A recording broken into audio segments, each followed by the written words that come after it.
मातृ नवमी कब है, जाने महत्व और इस दिन जरूर करें ये काम। आश्विन मास के कृष्ण पक्ष की नवमी तिथि को मातृ नवमी का श्राद्ध किया जाता है। इस तिथि को सौभाग्यवती श्राद्ध तिथि भी कहा जाता है।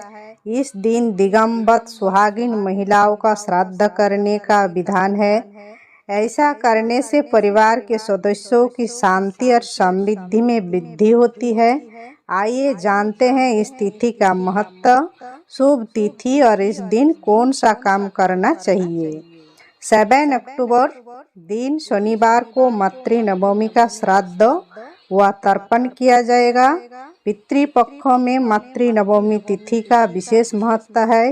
इस दिन मृत सुहागिन महिलाओं का श्राद्ध, पिंडदान, तर्पण आदि शुभ काम किए जाते हैं।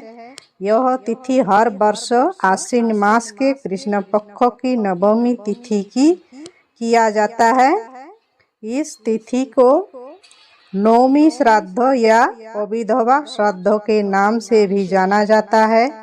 इस दिन जिन महिलाओं की मृत्यु तिथि मालूम नहीं होती है, उनके लिए इस तिथि पर श्राद्ध करने का विधान है। आइए जानते हैं मातृ नवमी का महत्व और शुभ तिथि। मातृ नवमी के दिन दिवंगत माताएं, बहुएं और बेटियों का श्राद्ध कर्म किया जाता है।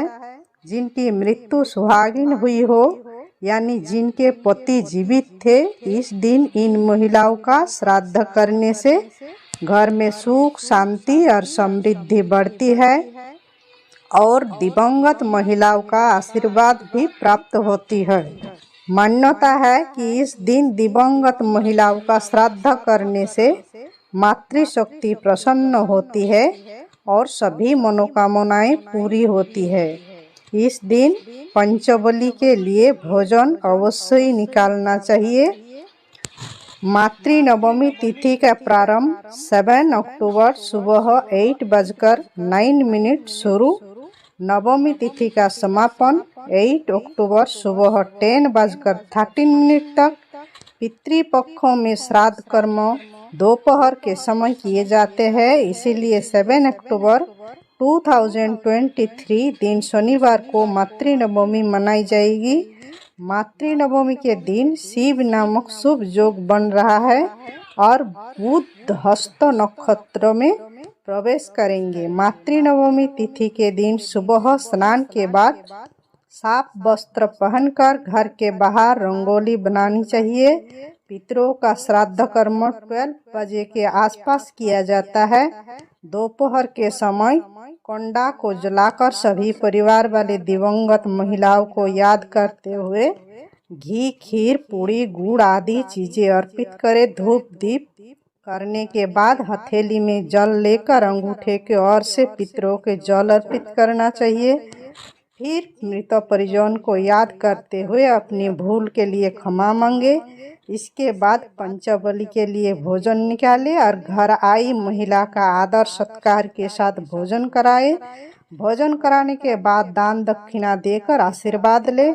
दोपहर के समाप्त होने से पहले सभी श्राद्ध संबंधी अनुष्ठान पूरे कर लेने चाहिए। मातृ नवमी के दिन तुलसी पूजन अवश्य करना चाहिए। ध्यान रहे कि पितरों से जुड़े कार्यों के लिए तांबे के बर्तन का ही प्रयोग करना चाहिए। इस दिन भूल कर भी किसी भी महिला का अपमान नहीं करना चाहिए। साथ ही किसी गरीब या जरूरतमंद सुहागिन महिला को सुहागन का सामान जैसे लाल साड़ी, कुमकुम, सिंदूर, चूड़िया, अनाज, जूते, चप्पल आदि चीजों का दान करना चाहिए। इस दिन घर आए पशु पक्षी, मेहमान, गरीब, भिखारी आदि को बिना अन्न जल के जाने नहीं देना चाहिए। धन्यवाद दोस्तों। मेरे वीडियो अच्छा लगे तो चैनल को सब्सक्राइब करना, लाइक करना। जय श्री कृष्ण।